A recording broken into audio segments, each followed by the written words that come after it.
Ya, selamat pagi Bapak-Bapak Ibu semuanya. Selamat pagi. Assalamualaikum warahmatullahi wabarakatuh. Waalaikumsalam. Sebelumnya perkenalkan nama saya Ridho Restapano. Qualified saya sebagai pekerja di ketinggian, Certified TKPK level 2 dari Kemenaker. Terus saya juga sebagai engineer surface well testing di eksplorasi pengeboran minyak. Saya juga sebagai senior operator di Early Production Facility. Saya juga sebagai inspektor NDT ASNT Ultrasonic Testing Thickness and Pipe level 2. Saya juga sebagai asisten instruktur untuk bekerja di ketinggian baik TKPK ataupun TKBT. Ya, selamat datang saya ucapkan kepada Bapak Ibu semuanya. Hari ini kita akan sama-sama belajar tentang confined space atau ruang terbatas. Pada kesempatan kali ini saya akan mencoba menyampaikan materi dengan bahasa yang sangat sederhana. Tujuannya agar Bapak-bapak Ibu semua bisa memahami isi materi yang akan saya sampaikan. Jadi nanti jikalau ada materi-materi atau bahasa istilah yang saya sampaikan dan Bapak-bapak Ibu semuanya belum memahami atau masih bingung, jangan sungkan-sungkan untuk bertanya kepada saya. Oke, tujuan dari pelatihan ini adalah untuk memfasilitasi pengetahuan, pengembangan, keterampilan Bapak-bapak Ibu semuanya untuk bekerja di area confined space, ya. Jadi hasilnya nanti setelah mengikuti pelatihan ini, Bapak-bapak dan Ibu-ibu bisa mengimplementasikan pengetahuan yang Bapak-bapak Ibu dapatkan di materi training kali ini. Indikator dari keberhasilan sebuah training ini nanti adalah di saat Bapak-bapak dan Ibu-ibu semuanya mampu mempraktekkan, menjelaskan apa yang telah saya sampaikan atau apa yang akan saya sampaikan, meliputi peraturan-peraturan untuk bekerja di ruang terbatas, siapa saja orang-orang yang terlibat di ruang terbatas, izinnya, prosedurnya seperti apa untuk bekerja di ruang terbatas. Oke, sejauh ini ada yang mau disampaikan atau mau ditanyakan? Belum ada, Pak. Oke, kalau nggak ada, kita akan lanjut untuk ke definisi confined space. Ada yang tahu arti dari confined space? Belum. Bapak-bapak mungkin ada yang tahu arti dari confined space? Oke, kalau nggak ada, oke. Jadi banyak definisi-definisi atau rangkuman-rangkuman tentang confined space. Dari semuanya, kalau kita perkecil lagi, confined space itu merupakan suatu ruang terbatas yang memungkinkan seorang pekerja melakukan kegiatan pekerjaan di dalamnya, dan dia memiliki akses masuk dan keluar yang terbatas. Dan confined space ini sifatnya tidak dirancang atau desain untuk melakukan pekerjaan dengan jangka waktu yang lama atau terus-menerus. Ya, jadi dari pengertian tadi ada 3 kriteria confined space. Pertama, dia suatu ruangan yang bisa dimasuki atau bisa digunakan untuk bekerja oleh tenaga kerja.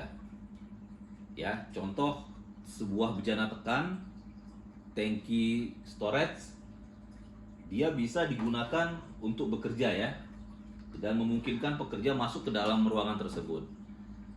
Dan kriteria yang kedua, dia memiliki akses pintu untuk masuk dan keluar. Yang ketiga, dia didesain bukan untuk melakukan pekerjaan dalam jangka waktu lama atau terus-menerus. Oke, ada yang mau ditanyakan sejauh ini, Bapak Ibu semua? Belum ada. Oke, kalau nggak ada, kita bahas siapa aja sih yang terlibat di dalam area confined space ini. Ada 3 minimal orang atau tenaga kerja yang terlibat dalam suatu kegiatan pekerjaan di confined space. Yang pertama, entrance atau orang yang akan masuk ke dalam area confined space. Ya. Yang kedua, pemberi kerja atau yang memberikan izin atau penanggung jawab. Yang ketiga adalah penjaga atau tim standby rescue. Ya. Kita akan bahas yang pertama tadi. Orang yang akan masuk ke area confined space.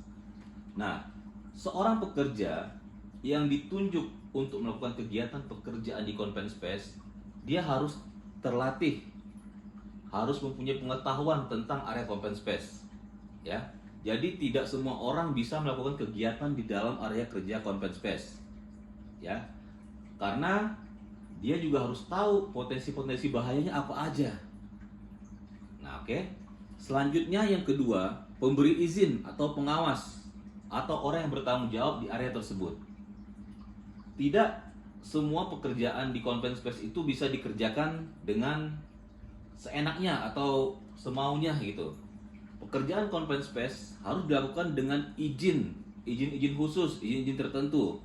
Nah, pemberi izin ini atau penanggung jawab ini, dia harus tahu betul apa yang akan dikerjakan di area confined space tersebut. Dia harus memeriksa JSA-nya sudah betul atau tidak gitu kan, pengambilan resiko, potensi-potensi bahaya sudah betul atau enggak. Oke, dan dia harus standby, harus ada di area. Pemberi izin tidak dibenarkan kalau dia tidak tahu area pekerjaannya di mana. Oke. Yang ketiga, orang yang terlibat dalam suatu kegiatan pekerjaan confined space adalah tim standby rescue. Ya, nah ini orang yang sangat penting, sangat krusial juga. Standby rescue atau orang yang standby di area luar pekerjaan confined space, dia wajib memiliki keterampilan khusus untuk melakukan kegiatan penyelamatan dalam kondisi darurat. Artinya, dia juga harus tahu gejala-gejala kalau terjadi sesuatu yang bisa membahayakan pekerjaan di dalam. Contoh, tiba-tiba ada paparan gas beracun, ya. Di dalam tidak ada yang tahu, tapi di luar sudah terpapar gas beracun dari sumber lain gitu ya. Maka tim standby rescue harus segera berkomunikasi dengan pekerja yang di dalam untuk segera menghentikan pekerjaan dan harus evakuasi diri. Oke. Terus dia harus memiliki keterampilan khusus. Pekerja ada yang harus dievakuasi, golden time-nya harus dapat. Karena esensi dari sebuah kegiatan evakuasi atau penyelamatan adalah dengan waktu yang cepat dan tepat, ya. Oke. Ada yang mau ditanyakan sejauh ini, Bapak Ibu-ibu semuanya? Belum ada, Pak. Oke, kalau nggak ada, kita akan lanjut ke materi selanjutnya seputar confined space lagi. Balik ke yang pertama tadi, orang yang terlibat pertama adalah orang yang masuk. Apa aja sih prosedur atau langkah-langkah yang dipersiapkan untuk masuk ke area confined space? Pertama tentunya tadi, pekerjanya harus berkompeten.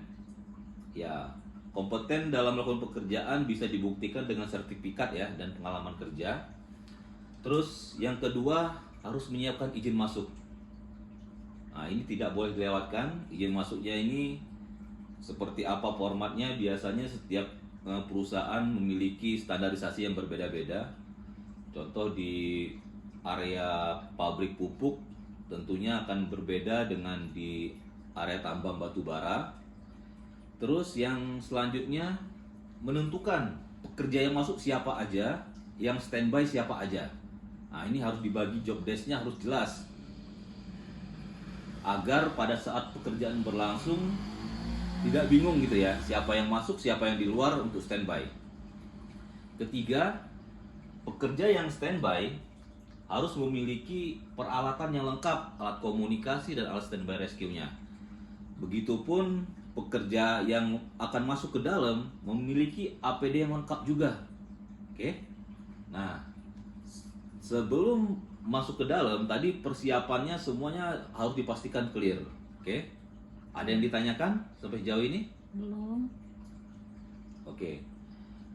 Kalau nggak ada, kita akan coba lanjut ke materi yang selanjutnya. Prosedur-prosedurnya untuk melakukan pekerjaan itu adalah tadi ya, sebelum kita masuk ke dalam ini, kita melakukan pembersihan dulu atau cleaning area untuk bekerja.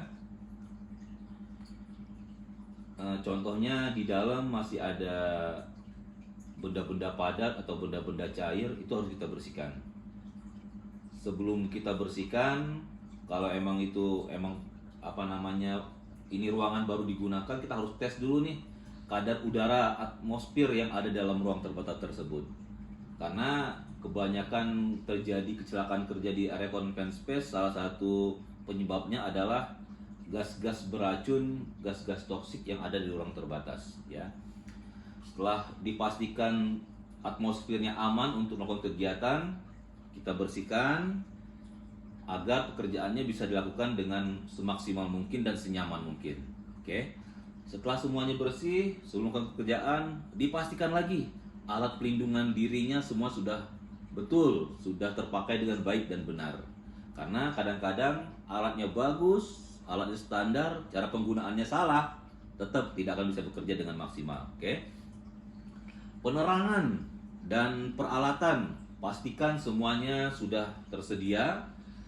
Peralatan pelindungan diri semuanya sudah tersedia. Terus yang paling penting, pembagian tugas, lakukan briefing sebelum melakukan kegiatan, ya. Tugasnya apa saja, setiap personil masing-masing harus mempunyai job desk yang jelas dan lakukan job desk-nya masing-masing, ya. Oke. Ada yang mau ditanyakan Bapak? Belum. Ibu semuanya? Belum? Oke, kita lanjut lagi kalau belum ada.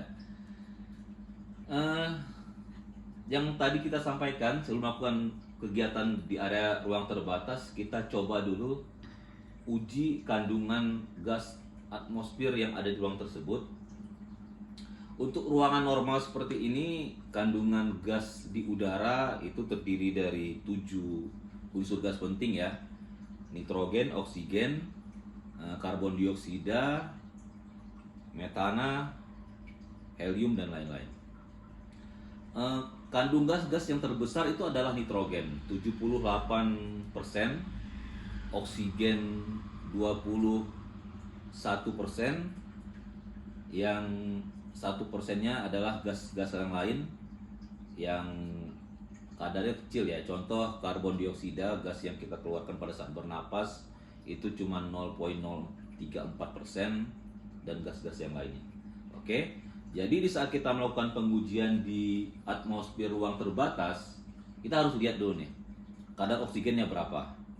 Standarisasi normal toleransi oksigen yang diizinkan untuk melakukan kegiatan adalah 19 sampai 21%. Artinya di saat kita uji dengan gas detektor, kalau oksigennya lebih besar dari 21% atau kurang dari 19%, pekerjaan tidak bisa dilanjutkan.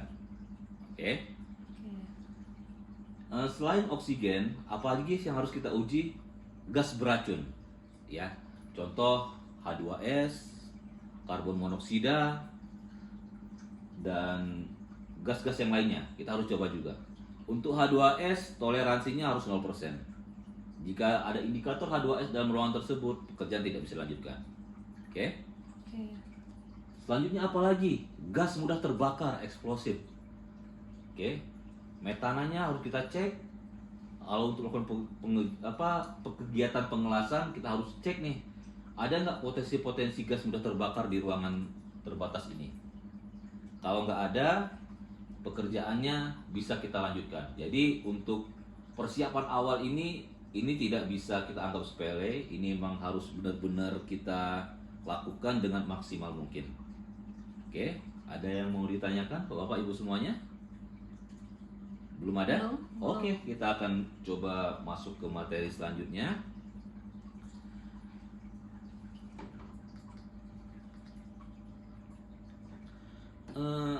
Apa aja sih potensi-potensi bahaya dalam ruangan terbatas? Ada yang tahu Bapak Ibu semuanya? Belum tahu. Oke. Dalam kegiatan bekerja di ruangan terbatas, ada potensi bahaya yang sifatnya atmosferik atau non atmosferik, ya.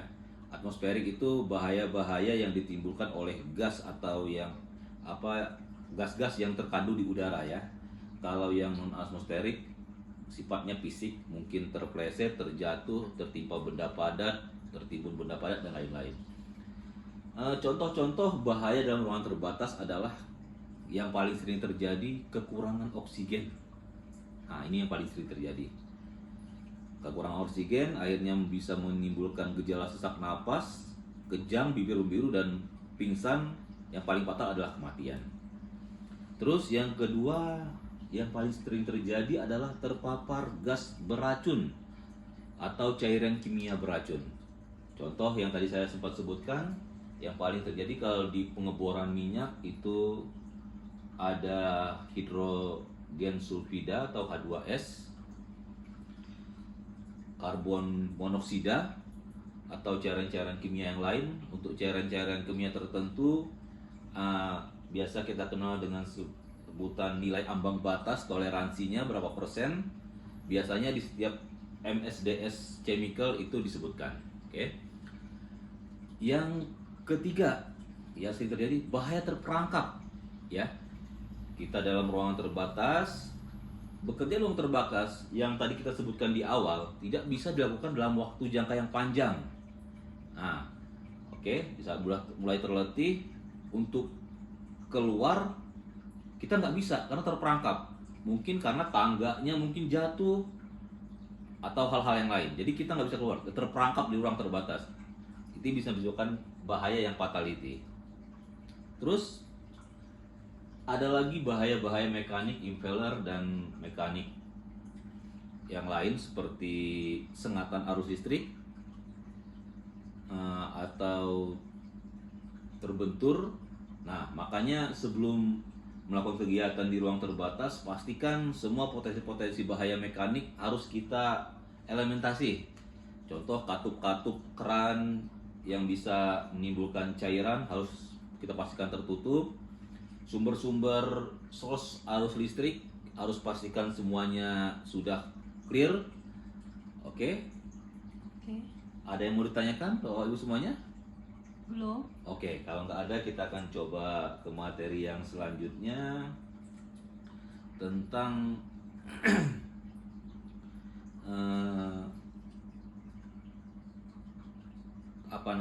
pengaruh kekurangan oksigen ya di ruang terbatas tadi macam-macam ya.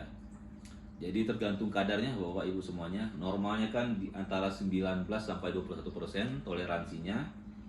Kalau seandainya kadar oksigennya di bawah 19%, ya tadi ya, untuk gejala awalnya mungkin gangguan pernapasan, sesak napas, susah bernapas, lemas. Begitupun nitrogen.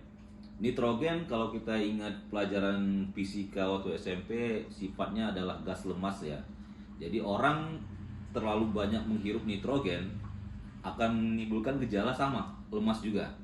Lemas dalam jangka waktu yang panjang dia akan berhalusinasi akhirnya pingsan. Karena yang dibutuhkan oleh tubuh kita itu sebenarnya yang dibutuhkan paru-paru itu cukup 21% saja. Nah, untuk nitrogennya tidak dibutuhkan Pak, Bu, walaupun dia terhirup, dia akan keluar lagi. Senyawa kimianya selanjutnya menjadi karbon dioksida. Oke. Selanjutnya kita akan coba menerangkan tadi sudah semua ya. Mungkin ada yang mau ditanyakan sampai sejauh ini. Materi-materinya sudah semua kita sampaikan.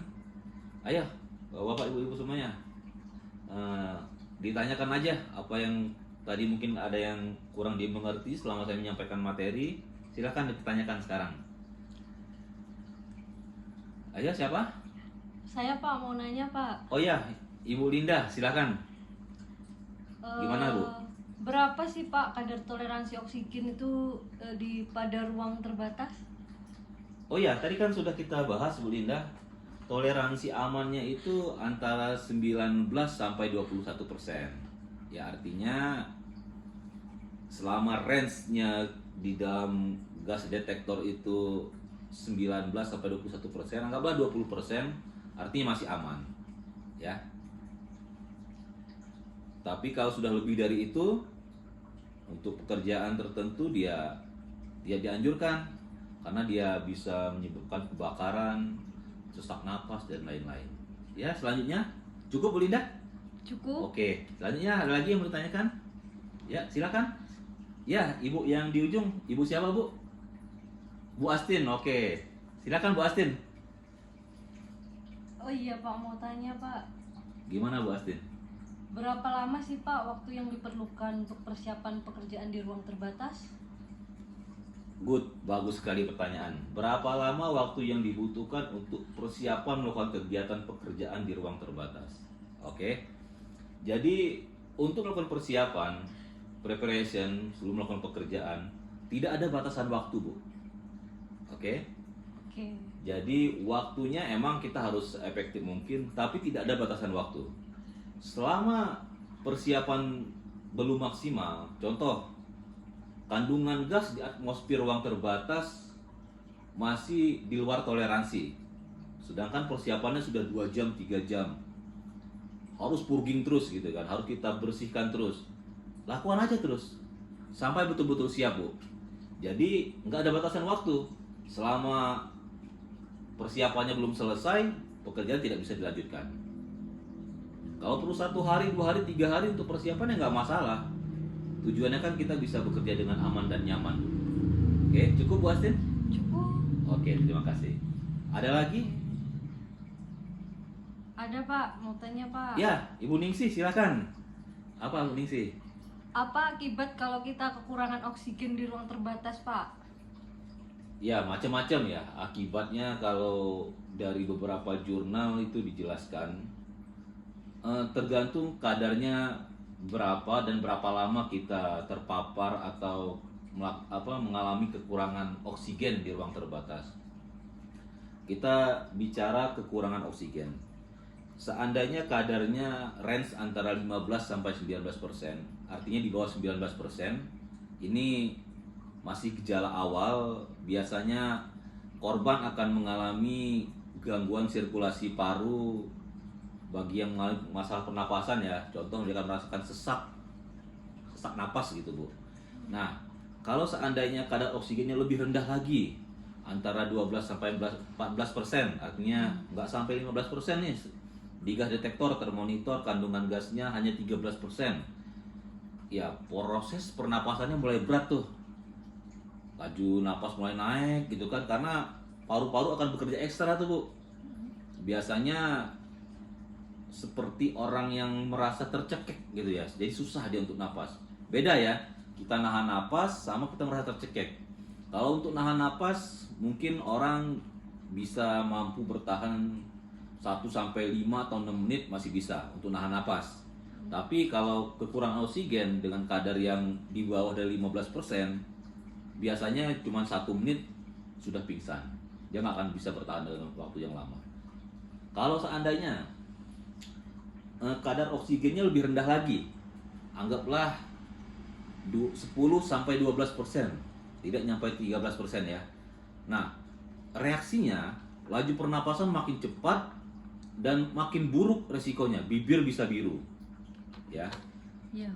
Terus kalau lebih rendah lagi, di bawah 10%, gagal mental, tidak sadarkan diri, pingsan, pucat, bibir biru, mual, muntah. Nah, ini lebih parah lagi. Kalau seandainya kadar oksigennya lebih rendah lagi, ya dalam waktu 5 menit atau 6 menit 50% pingsan, lebih dari 6 menit 100% bisa dikatakan meninggal dunia ya. Seandainya lebih rendah lagi, hanya 4% kandungan oksigennya, dalam 40 detik akan segera koma, lebih dari 40 detik akan meninggal. Seperti itu. Jadi intinya reaksinya beda-beda tergantung berapa kadar oksigen yang ada di ruang tersebut dan berapa lama kita terperangkap di ruangan tersebut. Oke? Oke. Ada yang mau disampaikan lagi Bapak Ibu semuanya? Udah cukup Pak. Oke. Kalau cukup, kita sudahi materi hari ini. Semoga tujuan dari penyampaian materi ini bisa dimengerti dan ibu-ibu semuanya, bapak semuanya ketika pulang ke perusahaan masing-masing bisa mempraktekkan apa yang sudah kita dapat hari ini. Ya. sehingga tujuan bekerja dengan aman dan nyaman, kesehatan kerja dan keselamatan pekerjaan bisa terwujud. Akhir dari saya, terima kasih. Assalamualaikum warahmatullahi wabarakatuh.